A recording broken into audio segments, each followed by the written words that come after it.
ബീഹാർ മുൻ മുഖ്യമന്ത്രി ലാലു പ്രസാദ് യാദവിന്റെ വീടിന് മുന്നിൽ നാടകീയ രംഗങ്ങൾ. മധുബൻ നിയമസഭാ മണ്ഡലത്തിൽ നിന്ന് മത്സരിക്കാൻ പാർട്ടി സീറ്റ് നൽകാത്തതിൽ പൊട്ടിക്കരഞ്ഞ് മുതിർന്ന RJD നേതാവ് വദൻ ഷാ നടത്തിയ പ്രതിഷേധം സമൂഹമാധ്യമങ്ങളിൽ ചർച്ചയാവുകയാണ്.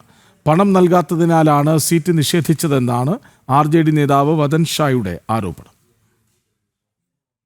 RJD അധ്യക്ഷൻ ലാലു പ്രസാദ് യാദവിന്റെ വസതിക്ക് പുറത്ത് നാടകീയ സംഭവങ്ങളാണ് അരങ്ങേറിയത്. മധുബൻ നിയമസഭാ മണ്ഡലത്തിൽ നിന്ന് മത്സരിക്കാൻ RJD നേതാവായ മദൻ ഷായ്ക്ക് പാർട്ടി ടിക്കറ്റ് നിഷേധിച്ചതാണ് സംഭവങ്ങൾക്കിടയാക്കിയത്. പൊട്ടിക്കരഞ്ഞ് റോഡിൽ കിടന്ന് പ്രതിഷേധിച്ച മദൻ ഷായുടെ ദൃശ്യങ്ങൾ സമൂഹ മാധ്യമങ്ങളിലും പ്രചരിക്കുന്നുണ്ട്.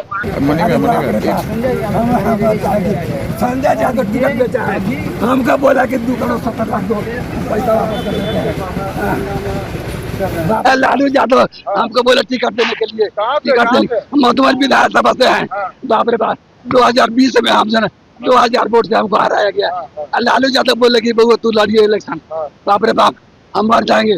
2 करोड़ 70 लाख रुपए लिया है संतोष कुशवाहा, संजय यादव लिया है। कौन तो सुनील इसका जो है ना दलाल है, इंजीनियर सुनील लिया पैसा।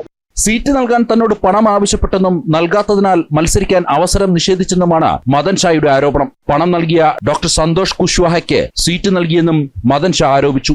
അതേസമയം പ്രതിപക്ഷ സഖ്യത്തിൽ ഭിന്നത തുടരുന്ന സാഹചര്യമാണ്. കോൺഗ്രസും RJDയും തമ്മിൽ പല സീറ്റുകളിലും തർക്കം തുടരുന്നു. പ്രതിപക്ഷ സഖ്യത്തിലെ കക്ഷികൾ തന്നെ 7 മണ്ഡലങ്ങളിൽ പരസ്പരം മത്സരിക്കുകയാണ്. പത്രിക പിൻവലിക്കാൻ ഇനി ഒരു ദിവസം മാത്രം ശേഷിക്കെ തിരക്കിട്ടുള്ള സമവായ ചർച്ചകളാണ് ഇന്ത്യ സഖ്യത്തിൽ നടക്കുന്നത്.